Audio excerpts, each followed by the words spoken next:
السلام عليكم ورحمة الله تعالى وبركاته. الحمد لله رب العالمين والصلاة والسلام على سيدنا محمد وعلى آله وأصحابه أجمعين أما بعد. கண்ணியமிக்க அல்லாஹ்வின் நல்லடியார்களே, இல்லாமல் ரப்பல் ஆலமீன் அல்லாஹ் ஜல்ல ஷானஹு தஆலா நம்மையும் நாம் தொழுத இந்த சுபஹனுடைய தொழுகையையும் நம்மிடத்திலிருந்து பரிபூரணமாக கபூல் செய்வானாக. நாம் தொழுத இந்த சுபஹ் தொழுகையின் பரக்கத்தால் இன்றைய தினம் மீதம் இருக்கக்கூடிய 4 வேளை பரலான தொழுகைகளை இமாம் ஜமாத்தோடு உடல் ஆரோக்கியத்தோடு ஆபியத்தோடு மன நிம்மதியோடு நின்று தொழுகக்கூடிய பாக்கியத்தை அல்லாஹ் நம் அனைவருக்கும் தந்திரல்வானாக. இன்றைய நாளில் நாம் மேற்கொள்ள இருக்கிற வியாபாரங்கள், விவசாயங்கள், கொடுக்கல் வாங்கல் அனைத்திலும் அல்லாஹ் நிரப்பமான லாபத்தையும் அபிவிருத்தியையும் பரக்கத்தையும் தந்திரல் புரிவானாக. இன்றைய நாளில் நம்முடைய பிரயாணங்களை அல்லாஹ் பாதுகாப்பானதாக ஆக்கி தந்திரல்வானாக. நமது குடும்ப வாரிசுகளின் வாழ்வில் அல்லாஹ் ஜல்ல ஷானஹு தஆலா எல்லா விதமான கைரையும் பரக்கத்தையும் நிரப்பமாக தந்து நல்லருள் புரிவானாக. ஆமீன் ஆமீன் யா ரப்பல் ஆலமீன். கண்ணியமிக்க அல்லாஹ்வின் நல்லடியார்களே, அல்லாஹ் ஜல்ல ஷானஹு தஆலா திருக்குர்ஆனில் மறுமை சம்பந்தமாக மேற்கோள் காட்டியிருக்கக்கூடிய பல்வேறு அத்தியாயங்களை நாம் தொடர்ந்து அடிக்கடி பேசி வருகிறோம். நேற்றைய தினம் பேசும் பொழுது கூட இன்னஹும் கானூ லா யர்ஜூன ஹிசாபா, அவர்கள் மறுமை நாளை ஆதரவு வைக்க மாட்டார்கள், மறுமை நாளின் விஷயத்தில் சந்தேகம் கொண்டிருப்பார்கள், அவர்களுடைய ஒதுங்குமிடம் நரகமாக இருக்கும் என்று அல்லாஹ் கூறிய இறைவசனத்தை வேறொரு தலைப்பில் நாம் மையப்படுத்தி காட்டியிருந்தோம். அதன் தொடர்ச்சியாக குர்ஆனிலும் ஹதீஸிலும் மறுமை சார்ந்து அல்லாஹ் ஜல்ல ஷானஹு தஆலா சொல்லக்கூடிய ஒரு சில விஷயங்களை நாம் இங்கே நினைவூட்டி காட்டுகிறோம். நினைவுபடுத்துவதனுடைய நோக்கம் அல்லாஹ் ஜல்ல ஷானஹு தஆலா திருக்குர்ஆனில் கூறுவதை போல வதக்கிர் ஃபஇன்ன ذிக்ரா தன்ஃபஉல் முஃமினீன், அல்லாஹ் ஒரு விஷயத்தை மீண்டும் மீண்டும் மக்களுக்கு நினைவூட்டி கொண்டே இருங்கள் என்று சொல்லுவதற்கான காரணம் என்று பார்க்கிற பொழுது அந்த நினைவூட்டுதல் அவர்களுக்கு பலனளிக்கும்.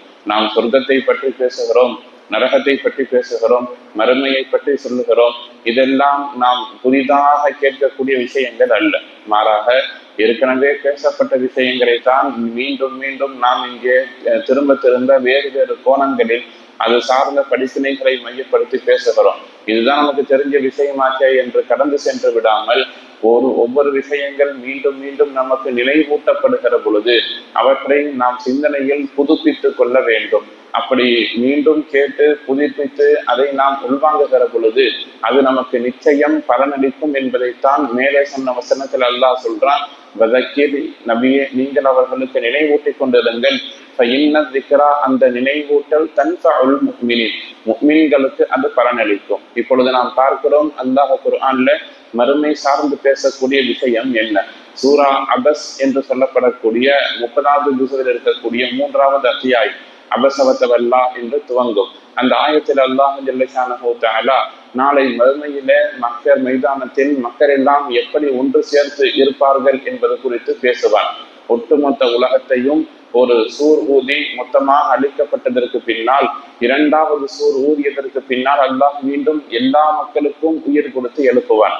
ஆதம் அலைஹிஸ்ஸலாம் முதற்கொண்டு கடைசி மனிதராக பூமியில் யார் மரணித்திருக்கிறார்களோ அவர்கள் வரை, சிறுவர்களிலிருந்து குழந்தைகளிலிருந்து பெரியவர்களிலிருந்து அனைத்து நபர்களையும் அல்லாஹ் ஜல்ல ஷானஹு தஆலா உயிர் கொடுத்து எழுப்புவான்.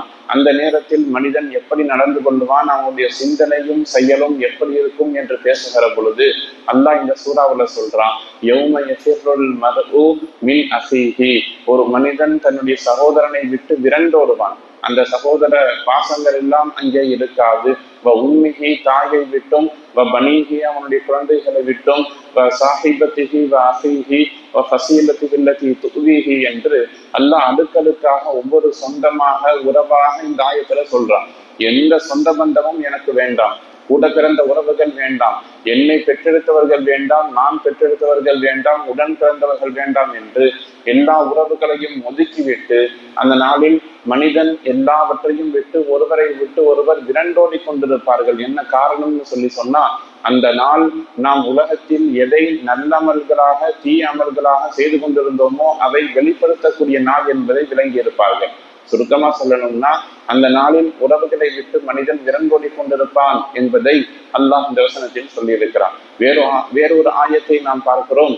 அல்லாஹ் மறுமை குறித்து அந்த வசனத்தில் பேசுகிற பொழுது அந்த நாளில் மக்களுடைய நன்மையும் தீமையும் எடை போடப்படும். மீசான் தராசில வைத்து எடை போடப்படும். தமன் சகுலத் மபாசீனுஹு ஃபஉலாயிக ஹுமுல் முஃப்லிஹூன். யாருடைய தராசு கனத்து விட்டதோ அவர்கள் ஃபஉலாயிக ஹுமுல் முஃப்லிஹூன், வெற்றியாளர்கள் என்று சொல்லுகிறார். இந்த ஆயத்தை நம்ம கொஞ்சம் கவனமாக பார்க்கணும். நாம் கடைகளில் பொருட்கள் வாங்குகிற பொழுது தராசில் எடை போடுகிறோம். எடை போடுறப்ப தராசின் ஒரு தட்டிலும் இன்னொரு தட்டிலும் சம அளவுள்ள எடை இருந்தால் இரண்டும் சரிசமமாக நிற்கும். அல்லாஹ் என்ன சொல்றான்? யாருடைய தட்டு கனத்து விட்டதோ, அப்படியானால் ஒருவர் மீசான் தராசில் ஒருவருடைய நல்லமல்கள் நிறுத்தப்படுகிற பொழுது இன்னொரு பக்கம் பாவம் வைக்கப்பட்டிருக்கும். பாவத்தை விட நன்மை அதிகமாக இருக்கும் பொழுது அவர் வெற்றி பெறுவார். அவர் வெற்றி பெறும் பொழுதும் கூட ஒரு பக்கம் அவருடைய பாவம் இருக்கத்தான் செய்யும். அல்லாஹ் என்ன செய்வான்? நன்மை அதிகமானால் மீதம் இருக்கக்கூடிய எல்லா பாவத்தையும் மன்னித்து விடுவான். இதுவே நன்மை அதிகமாகவில்லை என்று சொன்னால் எல்லா நல்லங்களும் வீணாயிடும். ரெண்டையுமே நாம பார்க்கணும். ஒரு மனிதருடைய கமன் ஹஃபத் மவாசீனுஹு, யாருடைய மீசானின் தராசு லேசாக இருக்கிறதோ அவர்கள் நரகவாசிகள் என்று அல்லாஹ் குர்ஆன்ல சொல்லுகிறான். அப்படியானால் மீசான் தராசில் எடை போடுகிற பொழுது 151 என்கிற அளவில் ஒருவருடைய நன்மை இருக்க வேண்டும். இருந்துச்சுன்னா மீதம் இருக்கக்கூடிய 49 பங்கு இருக்கக்கூடிய பாவம் மன்னிக்கப்படும். ஆனால் 151 என்கிற ரீதியில ஒரு மனிதனின் பாவம் இருந்தால் மீதம் இருக்கக்கூடிய 49 என்கிற நன்மை அளிக்கப்பட்டுவிடும் என்பதை நாம் இங்கே கவனத்தில் கொள்ள வேண்டும். அல்லாஹ் ஜல்ல ஷானஹு தஆலா மறுமையில மக்கள் மைதானத்தில் மக்களை அலைவிட்டதற்கு பின்னால் எல்லாம் கொஞ்ச நாட்கள் கிழக்கும் மேற்குமாக சுற்றி கொண்டிருப்பார்கள். கடைசியில் என்ன செய்வான்? மீசான் தராசில் எடை போட்டு கேள்வி கணக்கை ஆரம்பிப்பார். அது பற்றி நபி ஸல்லல்லாஹு அலைஹி வஸல்லம் அவர்கள் சொல்லக்கூடிய ஒரு ஹதீஸையும் நாம் இங்கே யோசிக்க வேண்டும். நபி ஸல்லல்லாஹு அலைஹி வஸல்லம் சொல்லுவாங்க, மறுமை நாளில் எல்லா மக்களுடைய பாவங்களும் வெளிப்படுத்தப்படும். அந்த நாளில் அல்லாஹ் ஜல்ல ஷானஹு தஆலா ஒரு அடியானை அழைப்பான். அழைத்து அந்த மனிதனை என்ன செய்வான்னு சொல்லி சொன்னா, அவன் இறைவனிடத்தில் பேசுகிற பொழுது திரையிடப்படும். அல்லாஹ் என்ன கேட்கிறான் என்ன பேசுறாங்கிறது மற்ற எந்த மனிதர்களுக்கும் தெரியாது. ரகசியமான முறையிலே ஒரு சில மக்களுக்கு விசாரணை நடக்கும். அல்லாஹ் என்ன செய்வான்னா, அந்த மாதிரி திரையிட்டதற்கு பின்னால் அந்த அடியானிடத்திலே பட்டியலிடுவான். உலகத்தில் வாழுகிற பொழுது நீ இந்தெந்த பாவங்களை செய்தாய், இதை செய்தாய், அதை செய்தாய் என்று சொல்லுகிற பொழுது அந்த மனிதனுடைய முகம் கனக்கும். அவன் சொல்லுவான், அந்த மனிதன், மாலிஹாதல் கிதாப், இந்த வேதம் என்ன, இது என்னது?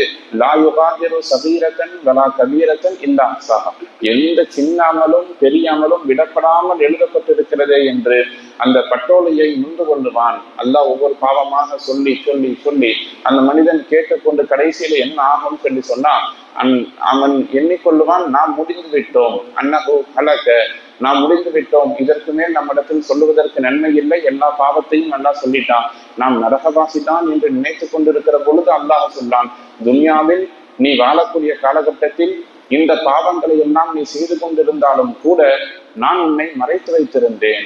அல்லாஹ் துன்யாவில் நமக்கு கொடுத்திருக்கக்கூடிய நேமத்தை என்னன்னா, ஒரு மனிதன் செய்யக்கூடிய பாவங்களை அல்லாஹ் வெளிப்படுத்த ஆரம்பித்தால் தாயும் மகனும் பார்த்து கொள்ள முடியாது, தந்தையும் மகளும் பார்த்து கொள்ள முடியாது, கணவனும் மனைவியும் பார்த்து கொள்ள முடியாது, யாரும் யாரையும் ஏறெடுத்தும் பார்க்க முடியாது. என்ன காரணம்? ஒவ்வொரு வருடத்திலும் அவ்வளவு முரண்பட்ட விஷயங்கள் இருக்கிறது. அல்லாஹ் சொல்லுவான், துன்யாவில் நீ வாழுகிற பொழுது உன்னுடைய பாவத்தை நான் மறைத்து வைத்திருந்தேன், அதே மாதிரி மறுமையில் நீ வந்திருக்கிறாய், இப்பொழுதும் உன்னுடைய பாவத்தை நான் மறைத்து வைத்து விட்டேன், நீ சொர்க்கத்திற்கு போ என்று அல்லாஹ் அவனை மன்னிப்பான் என்று நபி ஸல்லல்லாஹு அலைஹி வஸல்லம் அவர்கள் சொல்லிவிட்டு சொல்லுவாங்க, நான் ஏன் இதை உனக்கு செய்கிறேன் தெரியுமா என்று அல்லாஹ் கேட்டுவிட்டு அல்லாஹ் சொல்லுவான், நீ உலகத்தில் வாழுகிற பொழுது பிற மனிதனுடைய குறையை நீ மறைத்தாய், சக்கரகுல்லா, அல்லாஹும் உன்னுடைய குறையை மறைப்பான். அதாவது துன்யாவில் வாழுகிற பொழுது பிறர் சார்ந்த விஷயங்கள் உனக்கு வந்தால், பிறர் சார்ந்த குறைபாடுகள் உனக்கு கிடைக்க பெற்றால் அவற்றை நீ மக்களுக்கு மத்தியில் பரப்பாமல் மறைத்து வைத்திருந்தாய், மனிதனின் குறையை நீ மறைத்ததன் காரணமாய் உனது குறையை நான் மறைக்கிறேன் என்று அல்லாஹ் அந்த மனிதனுக்கு வெகுமதியை தருவான். இது எவ்வளவு பெரிய விஷயம்! இது கிடைக்கணும்னா நாம என்ன பெரிய அவ்வளவு சிரமப்படணுமா? ஒரு கஷ்டமும் இல்லை. நம்மை நோக்கி வருகிற குறைபாடுகளை நாம் நம்மோடு வைத்துக் கொள்ள வேண்டும், அதை பிறரின் பால் எத்தி வைக்க கூடாது. அப்படி இருந்தால் அல்லாஹ் நாளை மறுமையிலே இத்தகைய அந்தஸ்தை தருவான். மனிதன் மறுமையிலே எப்பேற்பட்ட நிலைமையில் இருப்பான் என்பதை சொல்லுகிற பொழுது, தான் சம்பாதித்த தன்னுடைய செல்வங்களையும் அல்லாஹ் தன்னுடைய மனைவியையும் மக்களையும் கூட நரகத்திற்கு பகரமாக கொடுப்பதற்கு தயாராகி விடுவான் என்று கூட ஹதீசுகளில் செய்திகள் இருக்கிறது. எனவே ஒரு முஃமின் ஈமான் கொள்ளக்கூடிய அந்த விஷயங்களினுடைய பட்டியலில் பார்க்கிற பொழுது மறுமை மிக முக்கியமான ஒரு இடத்தில் இருக்கிறது. அந்த மறுமையை நாம் எல்லா நேரத்திலேயும் நினைவில் கொண்டிருக்க வேண்டும். துன்யாவில் நாம் செய்யக்கூடிய ஒவ்வொரு காரியங்களையும் அல்லாஹு ஜல்ல ஷானஹு தஆலா மறுமையில் அதை வெளிப்படுத்துவான், விசாரணைக்கு கொண்டு வருவான் என்பதை சிந்தனையில் கொண்டு கவனமான முறையில் நம்முடைய வாழ்க்கையை நாம் அமைத்துக் கொள்ள வேண்டும். அல்லாஹு ஜல்ல ஷானஹு தஆலா தௌஃபீக் செய்வானாக. வஆகிரு தஅவானா அனில் ஹம்துலில்லாஹி ரப்பில் ஆலமீன்.